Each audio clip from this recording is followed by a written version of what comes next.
இந்த நாள் இனிதாகட்டும். அனைவரும் நலமா? இன்னைக்கு என்ன கதை தெரியுமா எடுத்துட்டு வந்திருக்கேன்? ராஜா கதை. கதை சொல்லணும்னா எனக்கு ரொம்ப ரொம்ப பிடிக்கும். கதை கேட்க உங்களுக்கு பிடிக்குமா? அப்போ ஓடி வாங்க, சீக்கிரம் வாங்க, கதைய கேட்க. ரெடியா? ஒரு ஊர்ல ஒரு ராஜா இருந்தாங்களாம். ம். ராஜா அவ்ளோ அழகா கம்பீரமா இருந்தாராம். அவருக்கும் பிரச்சனைங்க வரதானே செய்யும். டிப்ரஷன் வரதானே செய்யும். நமக்கு ஒரு ஃபேமிலிய ரன் பண்றதுக்கு இவ்ளோ ஸ்ட்ரெஸ்ஸு. அவரு ஒரு நாட்டையே ஆள்றாரு. அவருக்கு வராதா? அவருக்கு ஒரு நாள் செம்ம டிப்ரஷனா, ஸ்ட்ரெஸ்ஸா. என்ன பண்ணலான்னு யோசிச்சுக்கிட்டே இருந்தாராம். அப்போதான் ராஜாக்கு ஒரு ஐடியா தோணுச்சாம். வேற என்ன ஐடியா? போட்டி தான். எல்லாருக்கும் போட்டி சொன்னாராம். எல்லாருக்கும் போட்டி சொன்னாராம். என்ன தெரியுமா போட்டி? ஒரு அழகான மோதிரம். அத நான் பார்க்கும்போது, என்னுடைய துன்பங்கள், கவலைகள் எல்லாமே பறந்து போயிடணும் அப்படின்னு சொல்லி, எல்லாரும் அந்த போட்டியில பங்கேற்கணும் அப்படின்னு சொல்லிட்டாங்களாம். மக்கள் அவங்க அவங்க தகுதிக்கு ஏத்த மாதிரி மோதிரம் செஞ்சு எடுத்துட்டு வந்தாங்களாம். அரசர்கள் அவங்க அவங்க தகுதிக்கு ஏத்த மாதிரி மோதிரம் செஞ்சு எடுத்துட்டு வந்தாங்களாம். எல்லாருமே எடுத்துட்டு வந்தாங்கப்பா. ராஜா பார்த்துட்டு, நோ, ம்ஹ்ம், இல்ல, இதுவா, ம்ஹ்ம், எல்லாத்தையும் ரிஜெக்ட் பண்ணிட்டாருப்பா. எப்படிப்பட்ட மோதிரங்கள் தெரியுமா?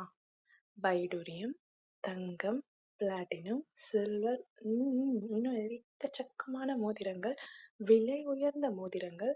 எதுவுமே அவருக்கு பிடிக்கலையாம். எல்லாத்தையும் ரிஜெக்ட் பண்ணிட்டாராம். அவருக்கு எந்த மோதிரத்த பார்த்தாலும் அவரோட கவலைகள் போகவே இல்ல. கடைசியில அவரே டிப்ரஷனுக்கு போயிட்டாருப்பா. அப்போதான், ஆஹா! யாரோ வரப்போறாங்க. அதானே? அதேதாங்க. ஒரு குட்டி பையன் வந்தானாம். அவன் உள்ளங்கையில அழகா ஒரே ஒரு பொருள் வச்சிருக்கான் போல. அது உங்ககிட்ட காட்டணும், உங்ககிட்ட கொடுக்கணும்னு ராஜாவ தேடி வந்திருக்கான். ராஜாவும், "இங்க வா குட்டி பையா, எங்க காட்டு" அப்படின்னு சொன்னாராம்.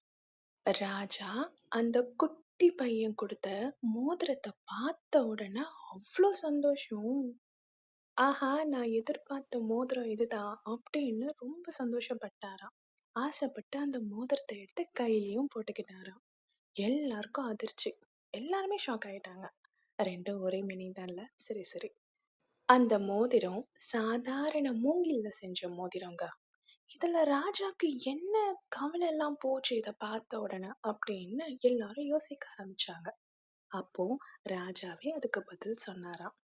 என்னுடைய கவலையெல்லாம் போறதுக்கு காரணம் அந்த மூங்கில் மோதிரத்துல எழுதிய வார்த்தைகள் தான் அப்படின்னு சொன்னாராம். எல்லாரும் கேட்டாங்களாம்பா. அப்படி என்ன வார்த்தை எழுதி இருந்துச்சு அதுல? எங்க சொல்லுங்க அப்படின்னு கேட்டாங்களாம். ராஜாவும் சொன்னாங்களாம். இதுவும் கடந்து போகும். எப்படி எப்படி? இதுவும் கடந்து போகும். அப்புறம் என்ன? ராஜா எதிர்பார்த்த மோதிரம் அவருக்கு கிடைச்சிருச்சு. மத்தவங்களுக்கு எல்லாருக்கும் ஏமாற்றம் தான் மிஞ்சிச்சு. அதுக்கப்புறம் என்ன? கதை முடிஞ்சிருச்சுப்பா.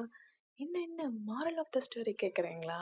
இந்த வாட்டி உங்க பக்கம் நான் விட்டுடுறேன். நீங்களே சொல்லுங்க என்ன கருத்துன்னு சொல்லிட்டு கமெண்ட்.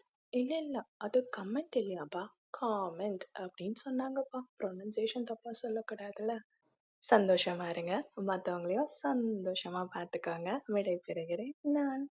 நான் தான். வேற யாரு?